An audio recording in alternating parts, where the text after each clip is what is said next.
If you are anything like me, you enjoy at least the idea of trying to grow and dry your own herbs and teas and things like that. But there's really not enough counter space to be setting up some sort of drying rack for however many days it's going to take for the stuff to dry out. I've tried it in a bowl where I'm supposed to kind of just use a spoon to flip everything over twice a day, and sometimes that doesn't even work. It gets moldy just because there's not enough airflow. So I decided, instead of having a drying rack on the counter, I'm going to make one that hangs from the ceiling. So as you can see, my husband was very helpful with figuring out how to do that. So first we had to figure out what our tiers were going to be made out of. I was hoping to find something that had sides to it, kind of like a little divider you'd put in a drawer, but everything that we did find was too big or too expensive or not wide enough, or it had sides that had a mesh but the bottom was solid and it just wasn't working. So we ended up realizing that because we wanted something with floor space for all of the herbs, that the cooling racks that you use for cookies was probably a good idea to start with.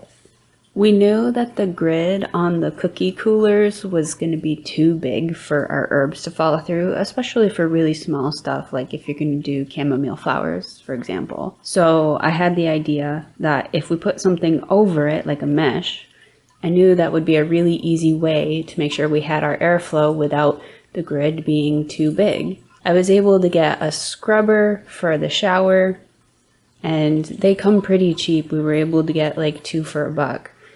And once you take this little piece off that holds everything together, it turns into this giant tube. So it's just one giant tube of mesh, and it turns out this is actually really, really stretchy, and it can stretch over your cooling grids.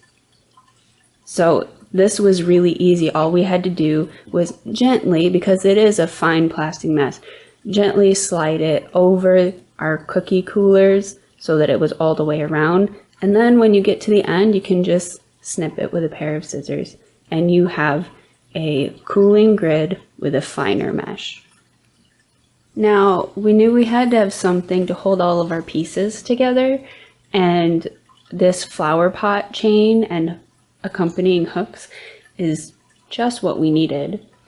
So I didn't know that hooks came in the container with the chain. So you will end up getting your 15 feet of chain with 4 hooks for your flower pot. And then you can buy your additional flower pot hooks if you can find them. I found this, we were in a Walmart, and this was over in the home improvement section of Walmart. So it was really easy to make sure that this matched up with our chain hooks that were already in there and that they were all the same color. We were able to measure out how much chain we needed. We basically figured out how far apart do we want our layers to be, and then we added in how high we wanted it to hang from the ceiling.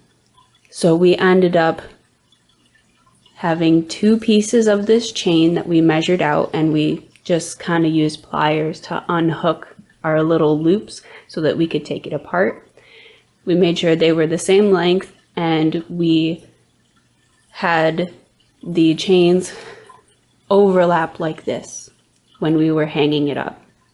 We had a hook in our ceiling already, but you can obviously buy a hook to screw into your ceiling at one of your studs up there. And then these hooks can easily fit into your chain and then just kind of hook onto the corners of your cooling grid in order to hold it in place. Make sure to buy the right amount of hooks for the number of layers you're going to have. Obviously, if you're going to have 3 layers like mine, you're going to want the 4 hooks in here and then 2 extra packages of these. So all you have to do is assemble your tiers with your hooks and your chains, and there you go. It's a really quick project to put together, and you will be able to wash and dry your herbs right away.